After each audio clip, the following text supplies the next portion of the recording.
In the beginning, America was not a nation, it was a gamble.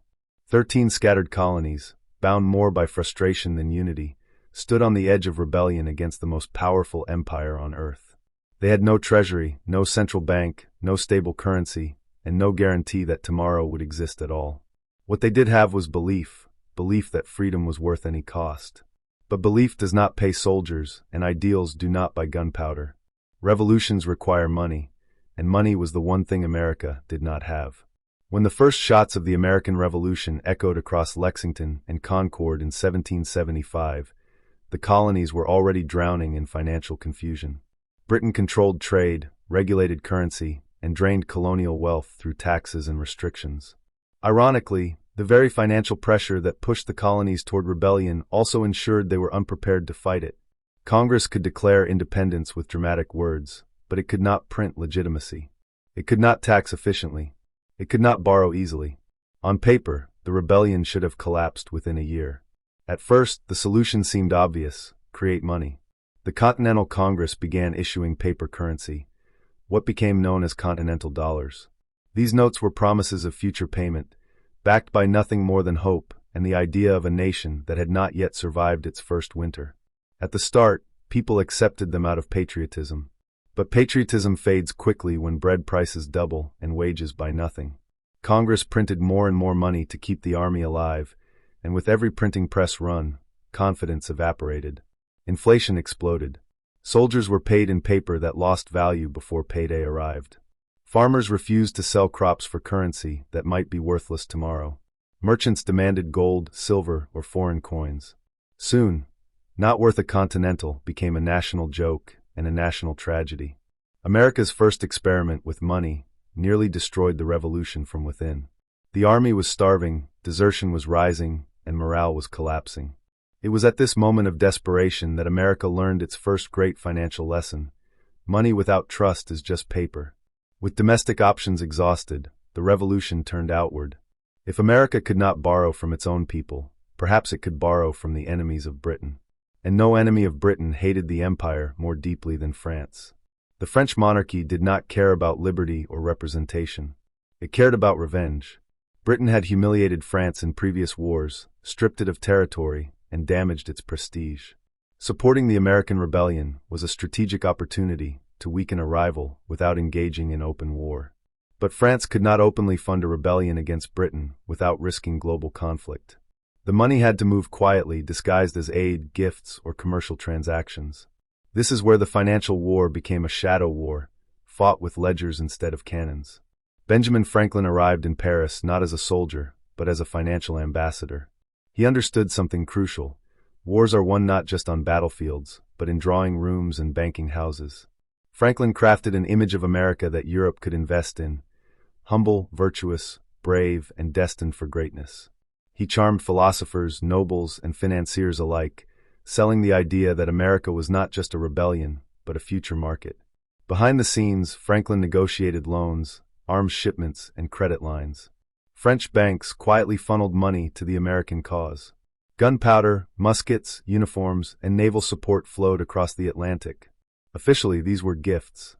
Unofficially, they were loans that America would one day have to repay. Spain joined the effort, not openly but strategically. It funneled silver through secret channels, weakening Britain while strengthening its own position in the New World. The Dutch Republic, home to some of the world's most sophisticated bankers, took a more direct approach. Dutch financiers were not moved by ideology. They were moved by interest rates. When American representatives offered bonds backed by future tax revenue, Dutch investors saw opportunity. This was a turning point. For the first time, America existed not just as a rebellion, but as a debtor.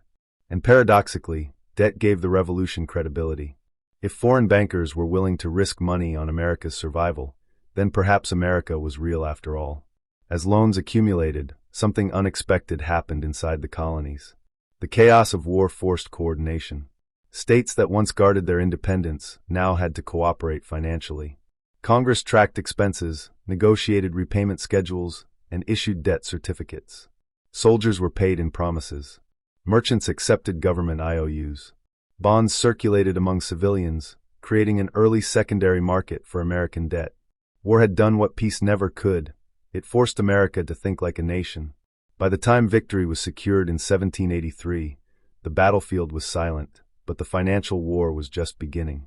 America had won independence, but it had inherited massive debt. Millions were owed to France, Spain, and Dutch bankers. Millions more were owed domestically to soldiers, farmers, and merchants. The national government was weak, and under the Articles of Confederation, it had no power to tax directly. Many believed collapse was inevitable. The war was over, but the bills had arrived. Then emerged a man who saw opportunity where others saw ruin. Alexander Hamilton, a former aide to George Washington, understood the hidden power of debt. To him, debt was not a burden, it was leverage. If managed wisely, national debt could bind citizens to the government, establish international credit, and attract long-term investment. Hamilton proposed a plan so bold it nearly tore the country apart. The federal government would assume all war debts, state and national alike. Every bond, every certificate, every unpaid promise would be honored at full value. This angered many. Soldiers had sold their debt for pennies to speculators out of desperation. Now those speculators would profit. It seemed unfair. It seemed reckless. But Hamilton was playing a longer game. By honoring its debts, the United States would send a message to the world. American promises mattered. Credit would replace chaos. Confidence would replace doubt. Foreign capital would flow in. Domestically, citizens would have a financial stake in the success of the government. The debt would unify the nation economically, even if it divided it politically. Congress approved the plan. A national bank was created. A stable tax system emerged. Government bonds began trading openly, forming the foundation of American capital markets. Wall Street itself traces its origins to this moment, when war debt transformed into financial infrastructure. The irony was profound. The revolution had nearly failed because of financial weakness. Yet the very debt incurred to survive became the backbone of America's economic rise. Foreign lenders who once viewed America as a risky gamble now saw stability. Trade expanded. Investment increased. Land values rose. Infrastructure projects became possible. What started as emergency war borrowing evolved into a permanent system of finance. America did not emerge from the revolution wealthy, but it emerged financially educated. It understood the power of credit, the necessity of trust, and the value of long-term planning. Unlike empires built purely on gold, America was built on structured promises, on the belief that growth would outpace debt. This financial philosophy became permanent. Every major chapter of American history followed the same pattern first written during the Revolution. Borrow to build. Invest to grow. Protect credibility at all costs. From railroads to industrialization, from world wars to modern deficit spending, the blueprint remained unchanged. War did not magically make America rich. War forced America to grow up financially. It taught a young nation that survival depends not just on courage, but on systems. That power flows not only from weapons, but from ledgers. That trust, once earned, is the most valuable currency of all. The American Revolution was not just a fight for independence.